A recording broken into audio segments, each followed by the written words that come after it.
Hi, Wild fans, and welcome to a delayed start here on Wild Wednesdays presented by Explore Minnesota. Apologize for the delay, of course, on a rare off day here at Wells Fargo Arena. We're, of course, running behind, which makes no sense. But here we are. We're happy to be here, and we're also happy to have Joe O'Donnell back on the show with us here this week after a 2 or 3 week hiatus. Joe, great to have you back, and thanks for joining me.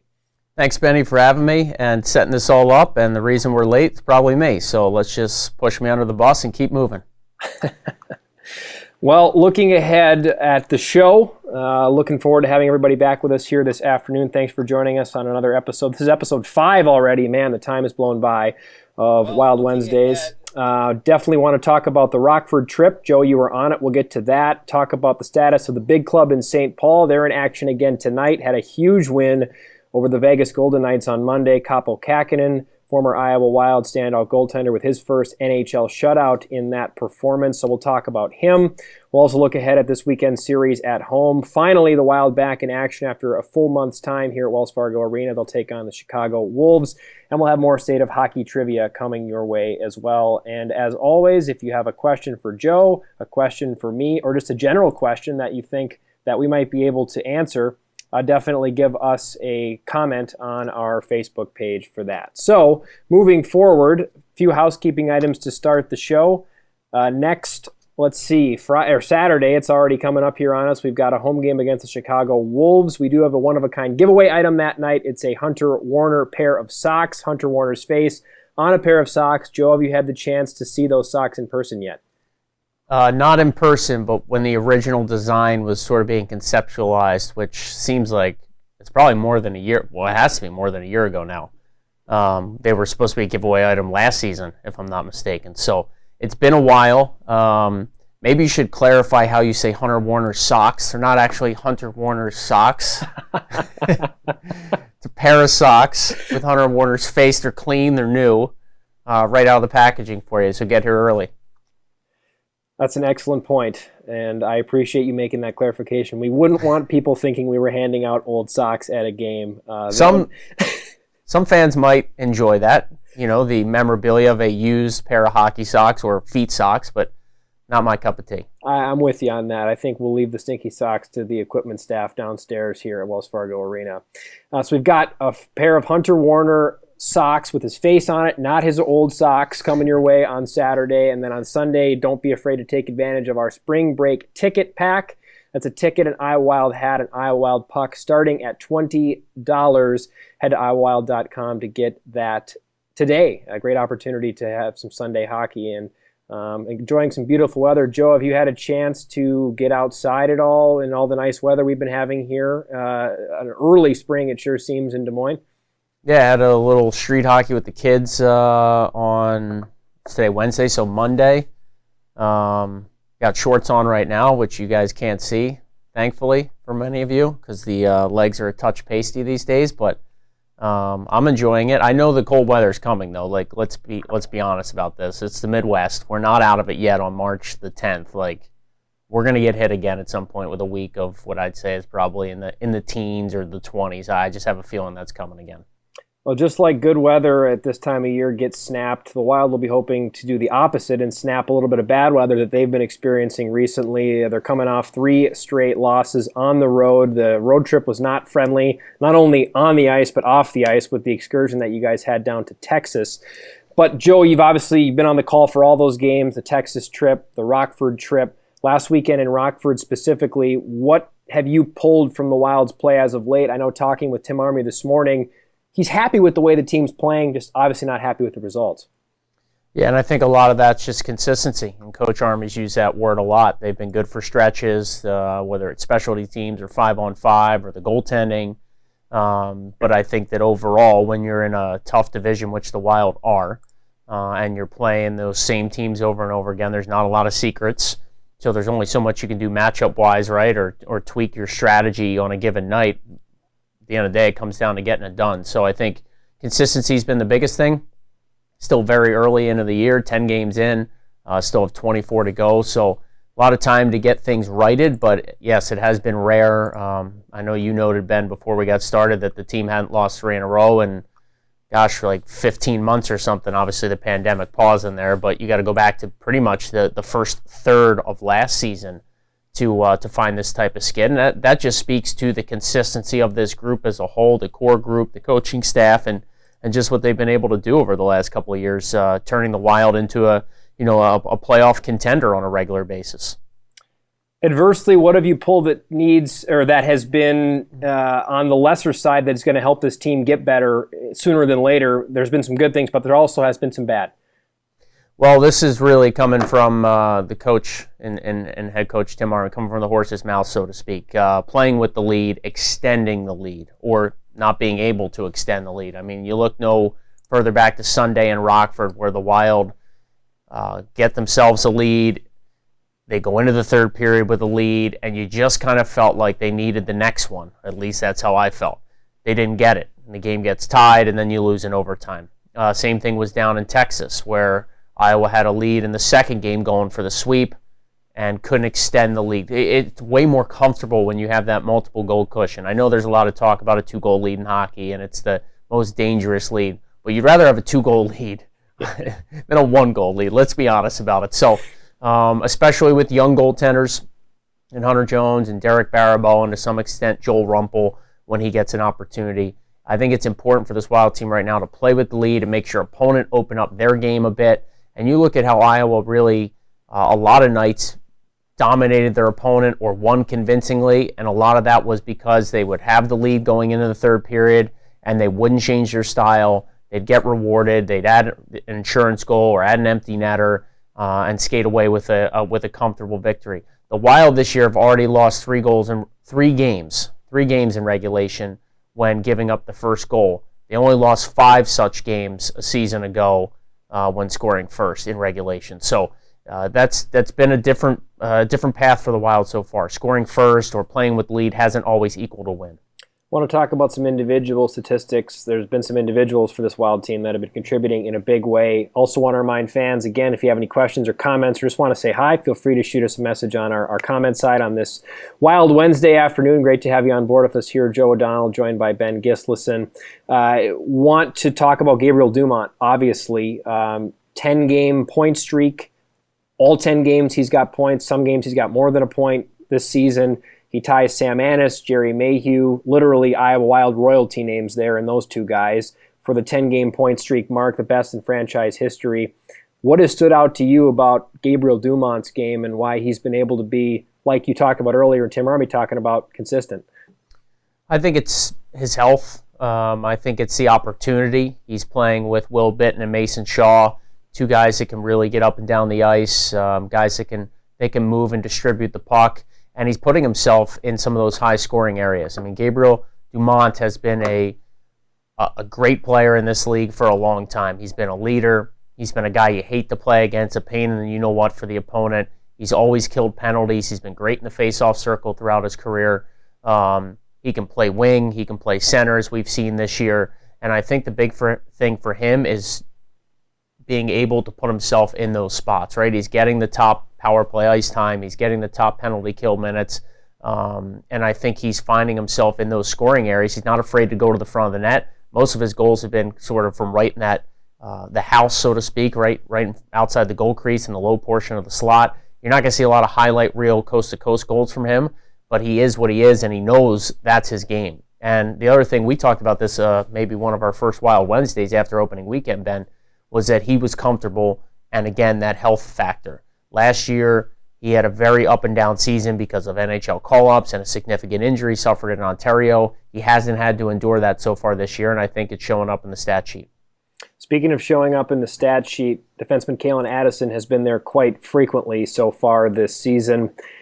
Last night of a game, I should say, on Sunday, it was a Rockford matchup, a tough matchup, and Kalen Addison was brilliant once more. His second 3-assist performance, that was Saturday night, he had the 3-assist performance. Now he sits first in assists, second in points, and third in goals amongst AHL rookie defensemen. What does he do that others can't do at this level? I think it's his confidence and his swagger. He wants the puck. I don't get the sense that the stage is too big for him. And you look at his first 3 NHL games, which I had the benefit of seeing, albeit not firsthand because you're not traveling. But being able to watch and call those games and see him where the stage wasn't too big, playing big minutes with Ryan Suter, playing in specialty team situations for basically a fresh-faced rookie. I think that confidence and that swagger, the willingness to attack with the puck, the vision he has, those are things you can't really teach. So, yeah, he might be a little undersized, but he skates really well, and I think his confidence in his ability and that sort of persona that he brings out to the ice is what has made him successful so far. It sure seems like a matter of when, not if, Calen Addison will be permanently wearing a Minnesota Wild uniform. And depending on all the up and down time that we've seen this year and the crazy changes up in Minnesota, who knows if that could be sooner than later for Calen. But I do want to park some time today to talk about the big club up in St. Paul. Had that incredible run where they put together, was it 7 straight wins after the COVID pause? Then they had a little bit of a rough patch in Phoenix against the Arizona Coyotes, and then they really responded getting back on home ice on Monday against Vegas. And the guy that really stood out all night, and it's been documented nationally around local media, has been Kaapo Kähkönen. When you think about Kaapo, why does his game translate so well from this level where he was sheerly dominant last year to the NHL level where dominant might be a little strong, but I don't know. He's really been that good. Yeah, he has been outstanding, and I think Minnesota Wild fans are getting a taste of what Iowa Wild fans have known for a couple of years. When he gets on this type of role, when he's locked in like he is currently, he's as good as anybody. And that was proven at the AHL level. It's being proven out at the NHL level right before our eyes. Still a long way to go. Every player hits their bumps in the road at some point. But he has this ability to stay calm, to stay poised, to make the next save, to make the unbelievable save. And I think, from talking to some of the players and, his former teammates in Iowa and just knowing his personality, he doesn't get too often rattled, right? And look, he's the type of guy that competes. So in practice, when you score on him, he gets upset. I've heard that. I've seen that firsthand. But I think right now what you're seeing from him is a calm demeanor, a confidence about him, like we talked with Addison. And confidence can do wonders for a player. And I think that right now Kaapo is in sort of that little Kaapo zone that Iowa Wild fans have seen. I mean, you don't lead the AHL in shutouts back-to-back years without having the ability to lock it down. And I'm not saying be average or above average. I'm saying you don't give up a goal. 6 shutouts, 7 shutouts back-to-back years. That stuff is that's hard to pull off at this level or any level. And he got his first NHL shutout the other night, so congrats to him. And I just see that confidence that I've seen before, and that's great for the Minnesota Wild moving forward. This Minnesota Wild team, the more I watch them, the more I'm starting to really believe that there is a certain honest factor to their game. And what I mean by honest is finishing plays, finishing checks, finishing at the net, blocking shots. It's the lunch pail workman-like mentality that you don't see teams win without that, no matter how skilled they are. You look at the Washington Capitals, for example, all those years of Ovechkin and Backstrom and talent, but it took Ovechkin really taking that blue-collar mentality and letting that diversify throughout the team before they could win. Minnesota probably doesn't maybe have the Ovechkin-type talent yet, although Kaprizov is certainly starting to make some waves in that department, but the honest game, they seem to have it. Would you agree with that? Yeah, and it's 2 words for me. It's Dean Evison. That's the type of coach he is. He's no nonsense. He's a fun guy to be around from what I've gathered, my interactions with him in the American Hockey League as well. But he is business.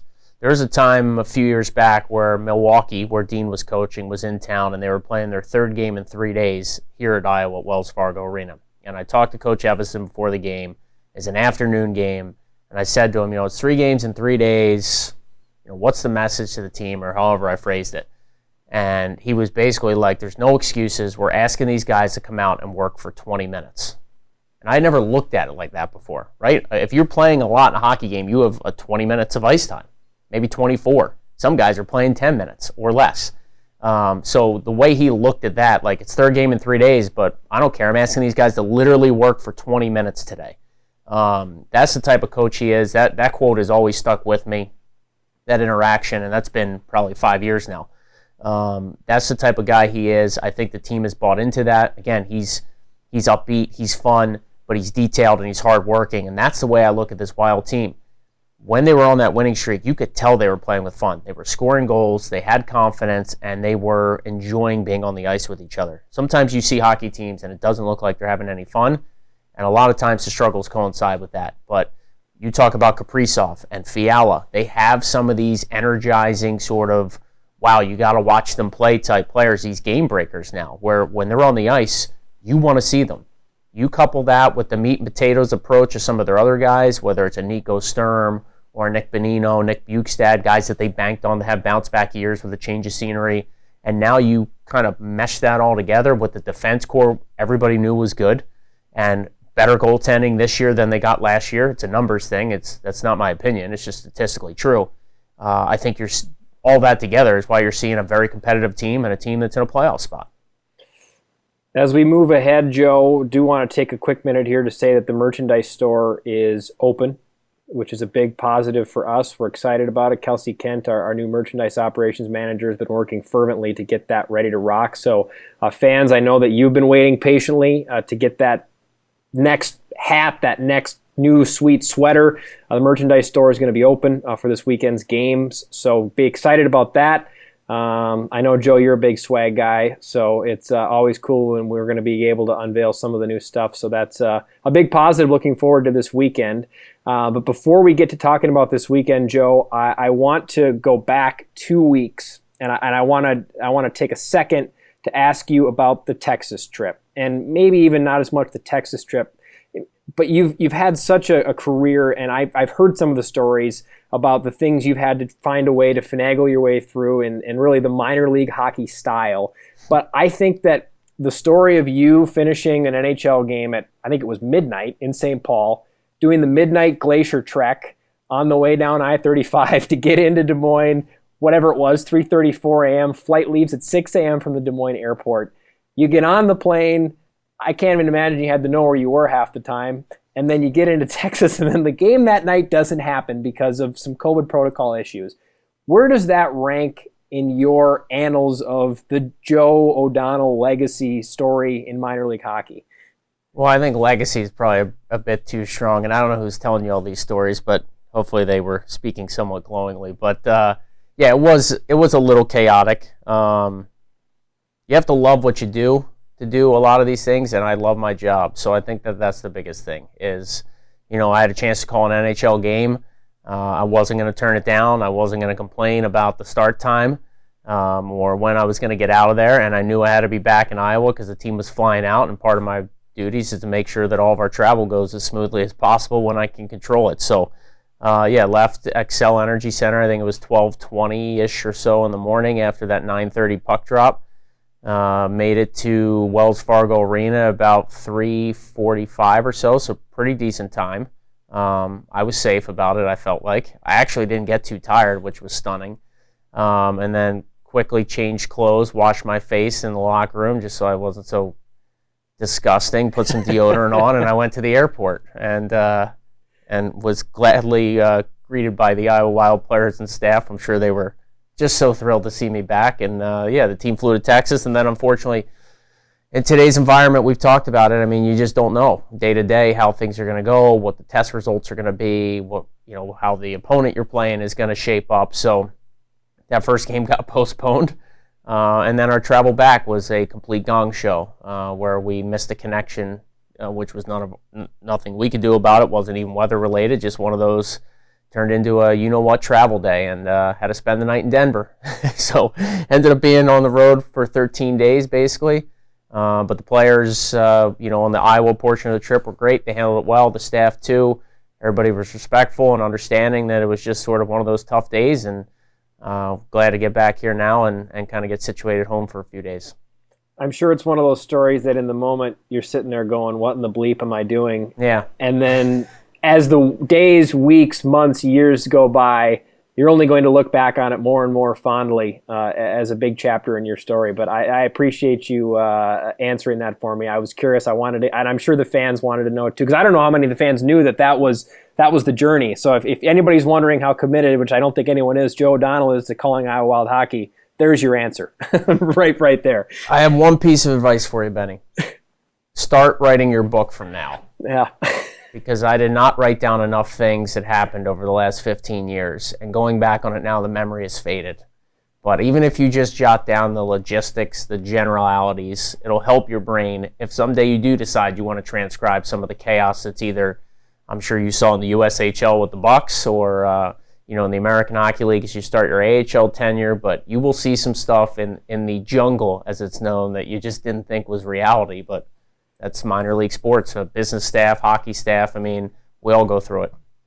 Well, I certainly hope that even if you haven't been doing that, you do find a way to get all this down on paper at some point. I know I'll be getting a copy, and I'll make you give me one. I won't want to buy one. I want a signed autographed copy when that comes out. You got it. I'll be expecting that later on down the road here. Speaking of later on down the road, not too later on down the road, Chicago in town this weekend. We don't need to talk at length about my first two games of the season on the call out in Chicago. Granted, Sunday was a good hockey game. I mean, the Wild did outshoot the Wolves that day, 41-14. Night one was interesting, to say the least, but that does happen, especially when you look at the season that both teams are having this year with how young the Wild are and how loaded the Wolves are. But when you look at Chicago, and Joe, this will be your first time getting an in-person eye test on them, what is the general scuttlebutt around the league about this Wolves team? Well, before the two games where they unfortunately took it to the Wild, from what I had gathered, was loaded with talent, right? That's maybe not an understatement, or maybe it is an understatement. And on top of that, just like, you got to be on your A game to have a chance to beat them because they just have so much depth, right? So even if it's the first round picks that aren't going one night, their fourth line is guys that were contributing on Milwaukee last year, which was one of the best teams the AHL maybe had ever seen. The interesting thing for me about the Wolves this year, and I haven't again gotten into it too much, but I'll be intrigued as they move along, is how do you get guys to buy in, right? Because a lot of these guys are first round picks or second round picks, or last year, as I said, they were stalwarts on a great Milwaukee team, and you're asking them to buy in and accept different roles this year, and that can always be tricky when you have draft status, contract status, agents' involvement, players' egos, all those things. So it'll be interesting to see how Coach Warszawski and the rest of the Wolves staff, Carl Taylor was with Milwaukee last year, helping out Chicago this year, how those guys handle as the year moves on, right? It's a shiny new toy right now. You get off to a great start, 8 wins in their first 11 games. How do they handle it long term? And then what's the cherry at the end of the, on top for these guys? Because we don't know about any potential championship or playoff rounds, and how motivated will those guys be when they're not getting the ice time they feel they deserve because the team is so stacked right now.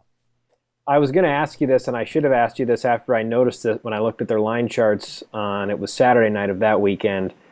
4 first-round picks, four first-round picks, 1 on each line. Now, that won't be the case this coming weekend because Seth Jarvis has gone back to the WHL, much like Adam Beckman, not a first-round pick, but a high-round pick for the Wild did recently here in Iowa. Do you remember a team like that where there was a first-round pick on every line? I mean, that's talk about waves crashing into the seashore. I mean, that's something for this level. No, short answer to your question is no. And I don't even know if some teams I've seen once a year maybe have that. And if they do, they're guys that were first-round picks like 10 years ago, and they're not prospects anymore. Nobody has that type of talent in the American Hockey League on a normal season, generally speaking. Now, there might be an outlier or two, but off the top of my head, no, I would say that, it's a very unique situation. The dual affiliation stuff has really gone away. Years ago in the AHL, there were a couple of teams that shared, but now the vision has been, 31 NHL teams, 31 AHL teams, or if it was 30 and 30. So at some point we get the 32, whatever. I'm sure the AHL will try and keep up and have an affiliate for each team. As we get to the end of our show, do want to get to our Explore Minnesota State of Hockey trivia. No matter which route you take, they can all lead to your true north. Head to exploreminnesota.com today to check out all the North Star State has to offer. I do understand that weather up there is not quite as warm as here, but it is good. Of course, Minnesotans, when it gets to about 32 and above freezing, they all take their T-shirts and their shorts out. I know that because I did it. and they go out and grill on their back patio. So I've been seeing that. I don't know what the exact temperature is up there right now, but I've heard it's nice. And speaking of that area, the trivia question today for a pair of tickets to the Sunday game against the Wolves, that's March 14th, is what mall in the Twin Cities was the country's first indoor shopping mall? What's your guess, Joe? Or have you read the rundown and you know what the answer is? I will not speak on this right now. I will make it a fair and equal opportunity for our great fans on Facebook Live. So again, if you make a comment on our Facebook, the first correct answer will get the opportunity for 2 tickets on Sunday. That's the Wild and the Wolves 3 p.m. puck drop. And Joe, I was thinking about this. I believe we lose an hour that night, don't we? So we'll have a late, did I just break that news to you? Yeah, a late night at the arena, and then we go home and lose an hour of sleep, and then we come back for a 3 p.m. puck drop the next day. How are you feeling about that? I'm pretty good, as you can tell by my reaction. I knew spring forward was coming, Benny, but I didn't realize that it was so soon. I'm much more of a fall back than spring forward guy. I think most people are. For this weekend, what are you most looking forward to? I think probably seeing the Wolves firsthand. We have a TV game Saturday night, by the way, on MediaCom's MC22, so you'll handle the radio duties on KXNO. I'm looking forward to seeing what Chicago is all about, and at the same time, this is a bounce-back opportunity for Iowa. I don't think we know yet who the starting goaltender will be. Again, Derek Barabo was hurt in the practice just prior to getting on the bus to go to Rockford last weekend, so Hunter Jones got both starts. So it'll be a big chance for Jones for a little redemption. Should he get the nod in one or both games? Matt Barkowski is down from Minnesota right now, so it'll be a chance for him to get some of his first action in a few weeks. He hasn't played a whole lot of hockey. He got into one game in August with Minnesota, a couple of games on their West Coast road trip, but other than that, Matt Barkowski has not played basically in a calendar year, so it'd be good for him to eat up some minutes down here, sort of stabilize the defense. And I just want to see the Wild get back in the win column. This is a group that I think is better than their record indicates. I know Tim Army, as you said, thinks they're playing good hockey, so we'll see what comes to fruition here at Wells Fargo Arena against the first-place team. Do have a correct answer, courtesy of Julie McLean. What mall in the Twin Cities was the country's first indoor shopping mall? It is Southdale Mall in Edina, which I've been to numerous times, yet until I read this on our wonderfully provided Minnesota trivia by Explore Minnesota friends, did not know that was the case. So Southdale Mall in Edina is the country's first indoor shopping mall. Congratulations to Julie. Shoot us a Facebook message, and we'll get you lined up for 2 tickets to Sunday's game against the Wolves. Joe, did you know that, or did you read it on the rundown? Be honest with me. I did not know that, but I'm pretty sure the Southdale Mall has a hockey lodge location. Is that correct? I don't know that. I can't confirm nor deny that. I feel like the Minnesota Wild Hockey Lodge is, I think that's one of their locations. I'm going to go with it regardless. Well, my wife loves that place, so maybe I'll have her check out next time she runs up there, because she's always talking about that whenever I want to go home and see family. So I'll let you know. We probably will be there sooner than you will, be my guess. Yes. Do have a couple of comments. Lenny Palmer, a great comment from Lenny Palmer. He said, still hated to see Stalock go, and I don't think neither you nor I would disagree with that sentiment, Joe. No, it was disappointing. I saw it right as it broke on Twitter. I don't know why. I just happened to refresh, and it was like right there, like 1 minute ago, and I was like, wow. I mean, Edmonton, knowing that his family's, in South St. Paul, and he's from the area, and what the organization means to him, what he's meant to the community, the team there, the staff. So, I was disappointed. I did call Al the other day just to check in on him during his quarantine and let him know I was thinking about him. And, he was one of those guys that I just loved having here. Him and I formed a pretty solid relationship. Did get to see him in Minnesota when he was working his way back from essentially the effects of that myocarditis. Excuse me. It's a tough one. He was getting close to returning, getting the heart rate up, getting shots from Andy Ness, the skills coach there in Minnesota, on a daily basis. Just such a great personality, fun guy to be around. I think he's really going to help the Oilers. Mike Smith's got off to a decent start, but they also have Mikko Koskinen, sort of unproven in a lot of ways, and I think Alex Stalock gives them that veteran presence. They've got a good team, and he should get some time up there. So I think it's great for his career, but I know he's got to be disappointed. I mean, he thought he was coming to Iowa to get some games, and he made that very clear in the interview he did with Michael Russo from The Athletic, and we were sort of preparing for him internally here to come down and get some games conditioning-wise. I'm sure that would have been fun for the fans, but hockey's a business. Sometimes it works in weird ways, and I wish Alex Stalock nothing but the best in Edmonton. You've obviously had a lot more time with Al than I have, but I've had a few opportunities to spend some time with him in my past through Minnesota and through the Hendrickson Foundation, where he's a big component of helping out the Hendrickson Foundation, of course, run by assistant coach of Minnesota, Darby Hendrickson, and his brother Danny. But you hit the nail on the head. I mean, he is a wonderful human being. He is a gregarious personality, and he's someone that is the ultimate locker room guy. I mean, you talk about glue and guys that bring teams together. And to your point, Joe, not only can he help that Edmonton team on the ice, but in a room where I think a lot of people are wondering, why doesn't this team win more with all the talent they have? Could a piece like that really send them in the right direction? I mean, I guess we'll only see. The interesting stat that I came across that day when I read about Al going to Edmonton was can you remember the last goaltender that Minnesota, they moved them at the time, but let's say the Edmonton Oilers picked up a Minnesota goaltender in February, and do you remember what happened, who the goaltender was, and what happened after they picked this goaltender up? Edmonton picked up Minnesota's goalie? Yes. No, drawing a blank. Dwayne Rollison, 2006. Oh, Rolly the goalie? And they made it all the way to the finals that year. So, I mean, obviously let's hope that they don't have to go through Minnesota to get there, but I mean, it would be fun to see Al make a run. If it's not going to be Minnesota, maybe it's Al Stalock. I sure would like to see it.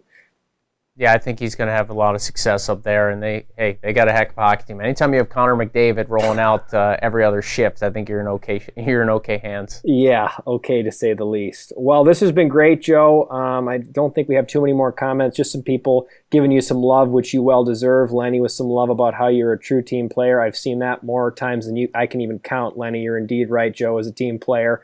Thanks to Mike for chiming in. Thanks to Jeff for chiming in. We'll see you guys hopefully on Saturday as well. Joe, any final thoughts before I hit end live video on our stream here today? I just want to echo what you said about the merchandise stand reopening. I feel like we're getting closer to returning. Tomorrow will mark one full calendar year since the Wild's last game prior to the shutdown in Grand Rapids, and we're getting close, man. It feels that way. And so please be safe. Continue to be safe, Wild fans. Come out this weekend. We're so fortunate to have fans in the arena. High school basketball is here at the building all week and last week, and it's been going great. So have some fun Saturday and Sunday. Hopefully the Wild get some wins. Looking forward to it. Well, Joe, this is always a terrific time of my Wednesday. I'm great to have you back. Thanks for letting me drag you back in here to do this. Always a pleasure, always a treat. Really enjoy this time together, and thanks a ton. Yeah, great job, Benny. He's Joe O'Donnell. I'm Ben Gislason. Thanks to everyone for joining us here this afternoon on Wild Wednesdays, presented by Explore Minnesota. Until we see you all this weekend, go Wild and have a great rest of your day.